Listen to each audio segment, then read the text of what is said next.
এই মুহূর্তে একটা অন্যতম অত্যন্ত বড় খবর হলো প্রাথমিক এবং সেই সঙ্গে এসএসসি আপার প্রাইমারি বা এডুকেশন রিলেটেড যে সমস্ত মামলাগুলো ছিল সেই সমস্ত মামলাগুলির বেঞ্চ কিন্তু পরিবর্তন হলো হাইকোর্টে। রোস্টার পরিবর্তন হয়েছে এবং নোটিফিকেশান দিয়ে কলকাতা হাইকোর্টের পক্ষ থেকে জানিয়ে দেওয়া হয়েছে যে আগামীকাল অর্থাৎ 18ই জুলাই থেকে এই রোস্টার কিন্তু কার্যকরী হবে।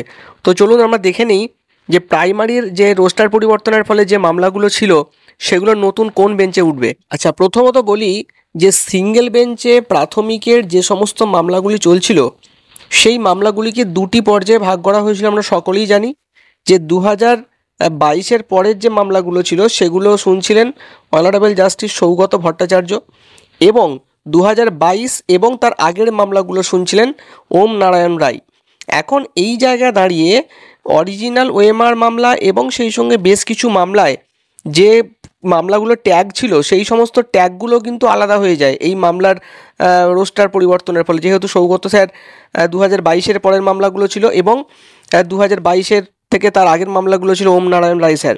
তো সেই জায়গায় দাঁড়িয়ে নতুন যে রোস্টার হয়েছে সেখানে কিন্তু প্রাথমিকের সমস্ত মামলাগুলি কিন্তু শুনবেন অনারেবল জাস্টিস রাজশ্রী ভরদ্বাজ।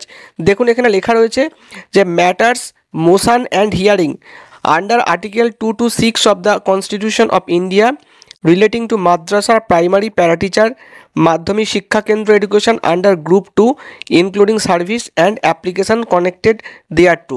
প্যারা টিচার এবং সেই সঙ্গে প্রাথমিক মাদ্রাসা রিলেটেড এবং মাধ্যমিক শিক্ষা কেন্দ্র রিলেটেড যে সমস্ত মামলাগুলো সেগুলো কিন্তু শুনবেন রাজশ্রী ভরদ্বাজ স্যার।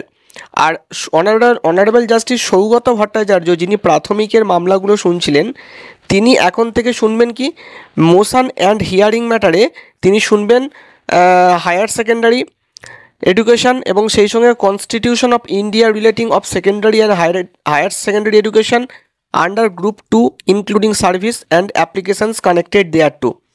আর ওম নারায়ণ রায়, অনারেবল জাস্টিস ওম নারায়ণ রায় যিনি প্রাথমিকের 2022 এবং তার আগের মামলাগুলো শুনছিলেন, ওনাকে কিন্তু এই প্রাথমিক বা এডুকেশন সমস্ত মামলা থেকে কিন্তু সরিয়ে দেওয়া হয়েছে। তার জায়গায় উনি শুনবেন matters motion and hearing under article 226 of the constitution of India relating to transport and telecommunication under group 7 and applications connected thereto. অর্থাৎ ওম নারায়ণ রায় স্যার এখন থেকে টেলিকমিউনিকেশান এবং ট্রান্সপোর্ট সংক্রান্ত মামলাগুলো শুনবেন। এটা কিন্তু আগামীকাল অর্থাৎ 18ই জুলাই থেকে কিন্তু কার্যকরী হয়ে যাবে। আরেকটি কথা বলে রাখি, সেটা হচ্ছে যে ওএমআর মামলায় যে শান্তনু সিটের যে ওএমআর মামলা সেই মামলার সঙ্গে যে মামলাগুলো ট্যাগ ছিল, অর্থাৎ কিছু মামলা 2022-এ ছিল, কিছু মামলা 23-24-এ ছিল, সেই মামলাগুলো আলাদা হয়ে যায় কারণ সৌগত স্যারের বেঞ্চে কিছু আর ওম নারায়ণ রায় স্যারের বেঞ্চে কিছু। রোস্টার পরিবর্তন হওয়ার ফলে আগামীকাল থেকে সমস্ত মামলা, ওএমআর মামলা হোক বা অন্যান্য প্রশ্নভুল মামলা হোক বা যাবতীয় যা কিছু মামলা আছে সমস্ত মামলা কিন্তু রাজশ্রী ভরদ্বাজ স্যারের বেঞ্চে কিন্তু উঠবে। এটাই সবথেকে এই মুহূর্তে গুরুত্বপূর্ণ বড় খবর রোস্টারের।